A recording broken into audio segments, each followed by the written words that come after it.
What's going on, guys? Welcome back to the channel. Or welcome if it's your first time here. Well, luckily, the severe winter weather that they were giving yesterday in yesterday's forecast hasn't come to pass yet here in my area. They were predicting rain turning into ice, freezing rain, and then about 6 inches of snow on top of that. And so far, we haven't got that. We have some rain and we have just a dusting of snow in the grassy areas and a lot of slush and mud. That's pretty much what we have here right now. So hopefully the worst of the storm will pass my area by, because when those power lines get that ice on those, it weights those down and knocks the power off for a lot of people around here. And if the power goes out and they have electricity or they have electric powered heat, and that's all they have, then they are in trouble when those temperatures drop down to those single digits at night, those teens and things at night.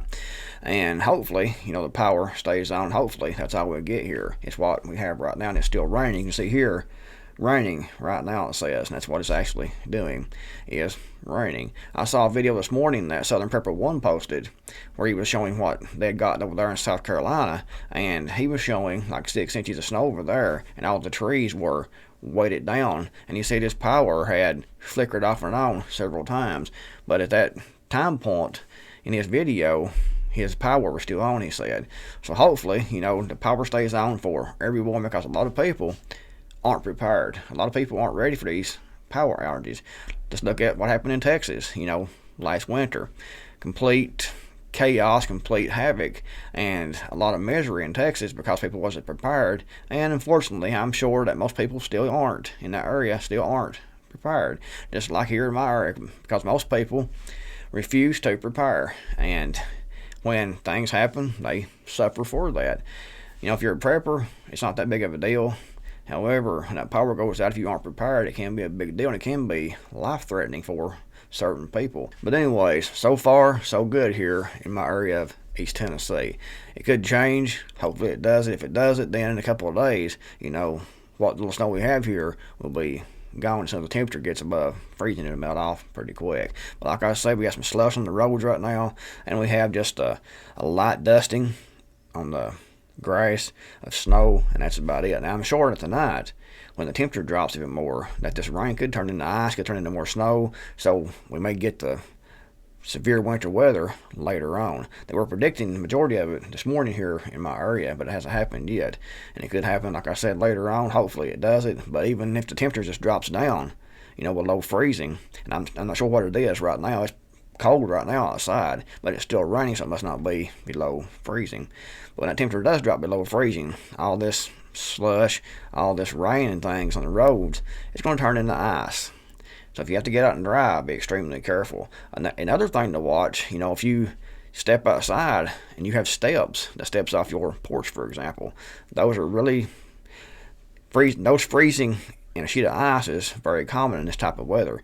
So be extremely careful stepping on those. You might want to get some salt, to help melt that off, to make it more safer to get down, because the last thing that we want to happen is someone to get hurt. You step on those steps, your feet goes out, hit your head, and you are dead or in a coma, or at least have a big knot coming out on your head. So be very careful going down those steps.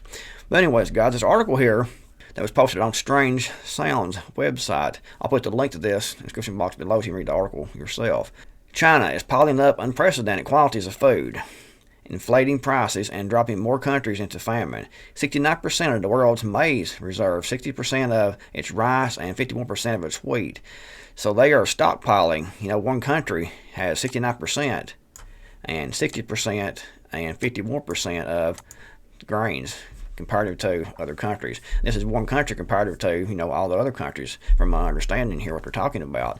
So what does China know? What is China prepping for? The Chinese government knows, just like any other government knows, that when your citizenry starts starving, they start panicking, violence erupts, and that can lead to being overthrown. And they don't want to be overthrown, obviously, so they want to keep their people fed. Are they expecting war? Are they expecting famine? Are they expecting their imports to be cut off at some point, so they're stocking up now? What do they know is going to happen? Do they know something that we don't know? Of course, our government, will ship all of our grains and food and reserves and energy and everything else abroad, and we have nothing really in stock over here as far as I know, for the most part. And you have China here stockpiling huge silos of grains. So what are they expecting? Are they planning, like I said, for famine, starvation, war? Are they preparing to have their supplies cut off because of war or something like that? They're getting ready for something, or they wouldn't be stockpiling so much, because it's not normal for them to stockpile this much, as this article here talks about.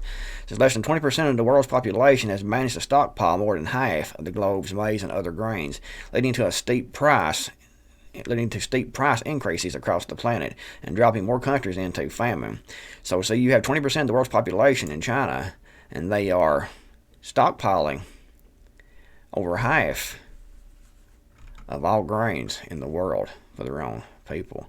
And they're causing price increases in other countries, which will starve other people out because they can afford to pay those prices for those grains. And grains, are used in a lot of different foods, so it makes the price of everything go up. And even some countries are in famine because China is sucking everything up that they can and stockpiling that to get ready for something. And the big question is, what are they getting ready for? Like I said, they want to keep their people fed, because they know if the people aren't fed, that the people are going to revolt, and they don't want that. People will take a lot of abuse. They will take abuse to their rights. They will take all kinds of things being done to them as long as they are fed.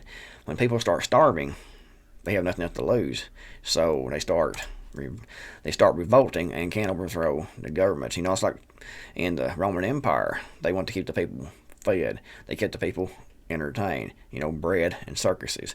And that's how they stay in power. Keep the people fed, keep the people entertained, and the people won't revolt. They will sit there and take a lot as long as they're entertained and fed. When they get till they're not fed, then they will definitely start a revolution. They will get violent. They will take the government back and put a government in that will feed them.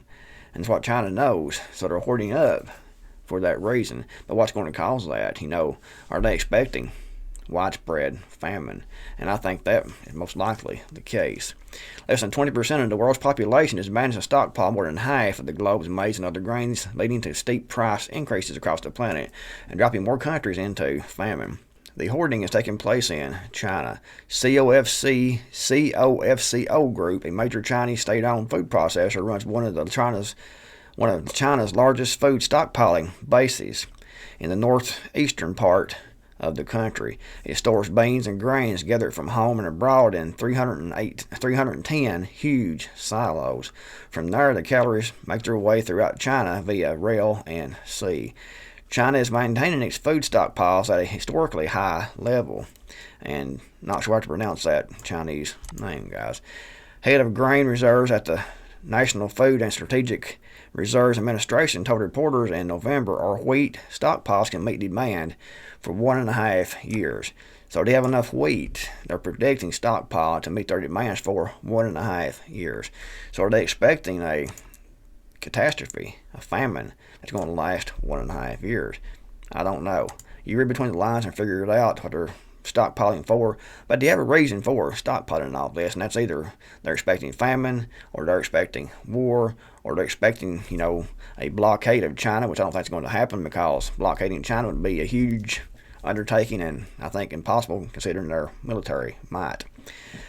There is no problem whatsoever about the food supply. According to data from the U.S. Department of Agriculture, China is expected to have 69% of the globe's maize reserves in the first half of crop year 2022. So 69% China's going to have, and the world is going to take what's left and have what's left. First half of the crop year 2022, 60% of its rice and 51% of its wheat. So we're going to have over 50% of the food is going to be stockpiled in China, of the world's food supply. It's going to be stockpiled in China. So expect, prices to go up because of that. I clicked the wrong thing there, guys. Sorry about that. The projections represent increases of around 20 percentage points over the past 10 years. And the data clearly shows that China continues to hoard grain. China spent $98.1 billion importing food. Beverages are not included. In 2020, up 4.6 times from a decade earlier, according to the General Administration of Customs of China. In January September period of 2021, China imported more food than it had since at least 2016, which is as far back as comparable data goes. So they're importing more food now than they ever have since 2016. Over the past 5 years, China's soybean, maize, and wheat imports soared 2 to 12-fold on aggressive purchases from the U.S. The U.S. is selling China our food reserves. Brazil and other supplier nations. Imports of beef, pork, dairy, and fruit jumped 2 to 5-fold. So guys, you can see these huge silos here that they're storing this grain in. And you can see a ship right here. Compare that large ship to these storage units here. So you can see that these storage units are approximately, as far as I can tell with this photograph here, and the ship is closer to us, closer to me in this photograph than, these storage containers are. So I would say those storage containers are about 5 times the size of that ship. So absolutely huge. Some of China's imports are being aided by Chinese companies on overseas acquisition sprees. Leading meat processor WH Group acquired a European peer in June, where Inner Mongolia, whatever that is, guys, Industrial Group purchased a leading New Zealand dairy company in 2019. And they're also buying up farmland and buying up everything pretty much around the world. So they're taking strategic steps to feed their people and to stay in power and to gain more power and more wealth. Food prices are on the rise around the world. The Food Price Index, calculated by the UN Food and Agriculture Organization in November, stood about 30% higher than a year earlier. So 30% inflation. What they're saying here, you can find different percentage points. Right here, according to them, the UN Food and Agriculture Organization is saying that food prices are 30% higher than it was last year.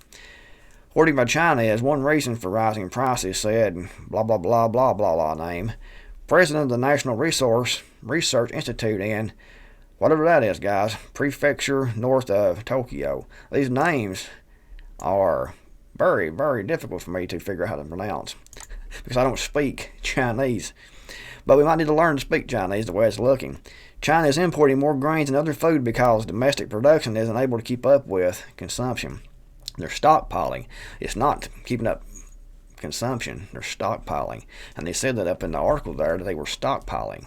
They're hoarding, they're stockpiling. And they have enough stockpiled to last over a year. So guys, you can make what you want out of this, but is China preparing for famine? Is China preparing for war? It has to be one or the other, most likely. So, lots of things can cause famine, including war. Crop failures and things like that can cause famine. And everything's been shut down to different severities in different locations, and that's caused a lot of issues with distribution and production of food. So we have a perfect storm for famine here in the United States. So you need to take your own preparedness into your own hands and don't rely on our government to feed us, because they're not going to. You can see from this article here, China is stockpiling food for their people, and the United States is exporting food to China and leaving us here to supply our own needs. So do what you can right now, guys, to stock up. Ladies and gentlemen, do what you can to stock up. When I say guys, I mean, men and women, guys in general, people in general. So don't take any offense to that, ladies, if I don't say ladies and gentlemen. I mean, when I say guys, I mean both. But anyway, take your own storage in your own hands. Get what you can now, stockpiling that, because their prices are going up very rapidly. If you'd have stockpiled a year ago, when I told everyone this was coming, you'd be in a lot better shape right now than you would be if you're just now starting. A lot of people just now finding this channel who haven't done anything. So take every cent you can and go out and buy food to stockpile. Put that back, because it's going to be more difficult to get, more empty shelves, and the price is going to go up. So get what you can right now, stockpile that, and try to figure out, what can you do on your own property or a property that you rent or something like that. What can you do to increase your food production? If you live in a apartment A lot of those apartments are made with, balconies, and you can actually take and put in some growing units out there on that balcony and grow some of your own greens to eat. But do what you can, guys, to stockpile and figure out what you can do where you are to increase your food production where you are. If you can raise a huge garden, then I would be trying to do that if I were you. If you can put in a couple of raised beds or 20 raised beds on your property where you are, then do that.